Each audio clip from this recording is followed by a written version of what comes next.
بسم اللہ الرحمن الرحیم اللہم صلی علی محمد وعلی آل محمد وبارک وسلم۔ بے حد و بے حساب درود و سلام حضور آقا کریم صلی اللہ علیہ وآلہ وسلم اور ان کی آل پر۔ السلام علیکم سامعین۔ انبیاء کرام علیہم السلام کی امتوں کو ایسے امتحانات سے گزرنا ہوتا ہے جن میں ان کے جذبہ ایمانی اور ان کے صبر و شکر کی آزمائش ہوتی ہے، اور اس طرح ہوتی ہے کہ وہ ہل جاتے ہیں، اور نبی بھی اس وقت پکار اٹھتے ہیں کہ کب آئے گی اللہ کی مدد۔ یہ ایسا امتحان ہوتا ہے کہ رسولوں کو بھی بظاہر حالات مایوسیوں میں گھیر لیتے ہیں۔ دراصل اسی وقت کامیابیوں کی بنیاد پڑتی ہے، مسلسل کامیابیوں اور کامرانیوں کا دور شروع ہوتا ہے۔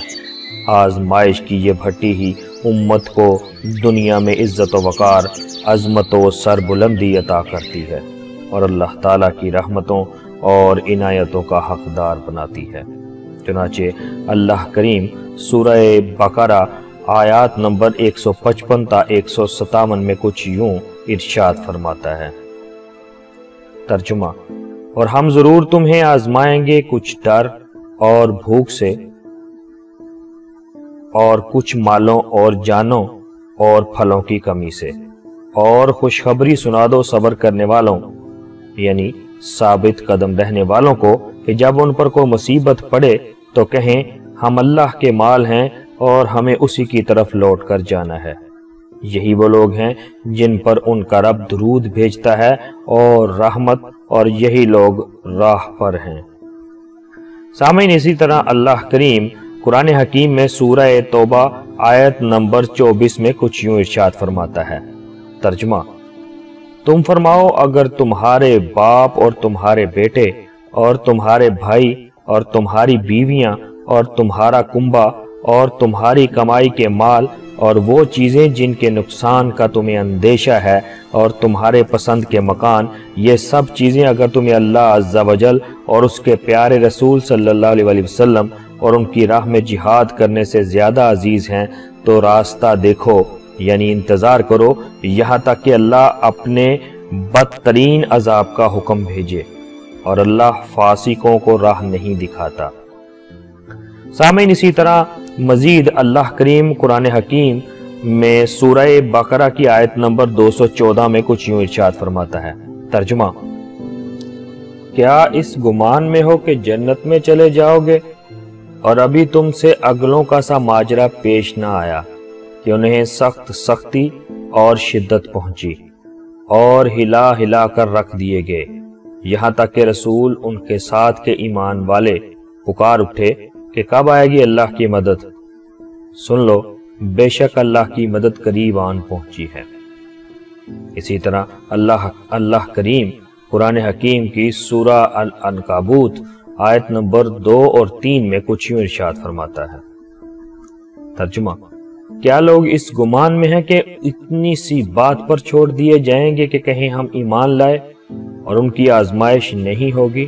اور بے شک اللہ نے ان سے اگلوں کو جانچا، یعنی ان کی آزمائش کی، تو اللہ ضرور تمہاری بھی آزمائش کرے گا، یعنی دیکھے گا سچوں کو اور ضرور دیکھے گا جھوٹوں کو۔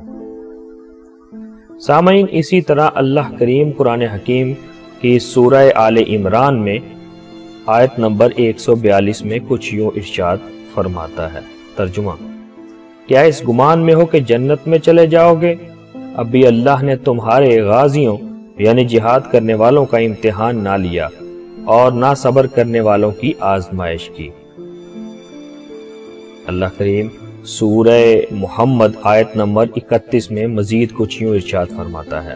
ترجمہ: اور ہم ضرور تمہیں جانچیں گے یہاں تک کہ دیکھ لیں گے تمہارے جہاد کرنے والوں کو اور صابروں کو، اور تمہاری خبریں لیں گے، یعنی کہ تم میں سے کون اطاعت و اخلاص کے دعوے پر قائم رہتا ہے اور کون الٹے پاؤں پھر جاتا ہے۔ اسی طرح مزید اللہ کریم قرآن حکیم میں سورہ آل عمران آیت نمبر 189 میں کچھ یوں ارشاد فرماتا ہے۔ ترجمہ: اللہ عز و جل مسلمانوں کو اس حال پر چھوڑنے والا نہیں جس پر تم ہو، جب تک جدا نہ کر دے گندے یعنی منافق کو ستھرے سے یعنی مخلص مومن سے۔ سامعین، مزید اللہ کریم قرآن حکیم کی سورہ آل عمران آیت نمبر 186 میں کچھ یوں ارشاد فرماتا ہے، ترجمہ: بے شک ضرور تمہاری آزمائش ہوگی کہ تم میں سے کون اللہ کی راہ میں جہاد کرتا ہے، مصائب اور تکالیف برداشت کرتا ہے، اور کون اس سے جی چراتا ہے تمہارے مال اور تمہاری جانوں میں، اور بے شک ضرور تم اگلے کتاب والوں یعنی یہود و نصارہ اور مشرکوں سے بہت کچھ سنو گے، اور اگر تم صبر کرو گے اور ثابت قدم رہو گے یعنی تقوی اختیار کرو گے تو یہ بڑی ہمت کا کام ہے۔ محترم سامعین، تاریخ گواہ ہے کہ ہر قوم آزمائش کی بھٹی سے ضرور گزری ہے۔ قدرت نے نوازنے سے پہلے، رفتیں عطا کرنے سے پہلے ضرور ان کا امتحان لیا ہے کہ وہ کتنے پانی میں ہیں، کتنے ثابت قدم ہیں، کتنے اپنے مقاصد کے حصول پر پختہ و کار بند ہیں۔ کہیں مصیبتیں، تکلیفیں اور سختیاں دیکھ کر پھر جانے والے تو نہیں، کہیں ہمت اور حوصلہ ہار جانے والے تو نہیں، کہیں شدت سے گھبرا کر باطل سے مفاہمت و سمجھوتا کر کے چین سے بیٹھ جانے والے تو نہیں۔ قدرت نے ہر قوم کو شدید آزمائش میں ڈال کر ضرور جانچا ہے، ضرور پرکھا ہے، ضرور ان کی آزمائش کی ہے۔ اگر وہ ثابت قدم رہے تو ان پر اپنے انعام و اکرام کی بارش کی اور انہیں قوموں کی صفوں میں عزت و وقار، عظمت و سر بلندی عطا کی۔ اسلامی تاریخ کے ابتدائی دور میں مٹھی بھر باہمت، باحوصلہ مسلمان ہر آزمائش میں پورے اترے، ہر مصیبت کا جواں مردی سے مقابلہ کیا تو اللہ تعالیٰ نے انہیں ہر میدان میں سرخرو کیا، ہر مارکہ میں کامیابی عطا فرمائی اور انہیں قوموں کی صفوں میں سر بلند کیا اور اپنی زمین کا وارث بنایا۔ شرق تا غرب، شمال تا جنوب ہمارا راج تھا اور ہمارا سکہ چلتا تھا، چار سو ہمارا روب اور دبدبا تھا۔ آج ہم مسلمان تعداد میں اربوں ہونے کے باوجود حوصلہ شکن ہیں، ذرا سی مصیبت آتے دیکھ کر گھٹنے ٹیک دینے والے ہیں۔ ہم جیسے جیسے تعداد میں بڑھتے گئے مغلوب ہوتے گئے، نہ ہم میں وہ ہمت رہی، نہ وہ حوصلہ رہا، نہ وہ پختگی رہی، نہ وہ قوت و بھائی چارہ رہا، نہ ہماری اپنی صفوں میں اتحاد رہا۔ سب مل کر دشمن کا مقابلہ کیا کرتے جب یہ اپنی صفوں میں اتحاد کھو بیٹھے اور ایک دوسرے کے دستوں گریباں ہو گئے۔ ہم اغیار کی ہر سازش کا شکار ہوئے، دشمن کے سب ہتھ کنڈے ہم پر کارگر ثابت ہوئے اور ہماری قوت و طاقت کو بہا لے گئے۔ آج ہم دنیا میں ہر جگہ ذلیل و رسوا ہیں، خواری و ناداری ہم پر مسلط ہے۔ دنیا میں چار سو جس سمت نظر دھڑائیں ہم مسلمان ہی ذلت و رسوائی کا شکار نظر آتے ہیں اور ظلم و جفا کی چکی میں پس رہے ہیں۔ ہمارا یہ حال کیوں نہ ہوتا جب ہم نے اپنے اسلاف سے منہ موڑ کر اغیار کی طرف دیکھا، ضمیر فروش بنے، اپنے اسلامی کلچر، تہذیب و تمدن، اصول و روایات سے غداری کی اور اغیار کی تہذیب و کلچر کو اپنایا۔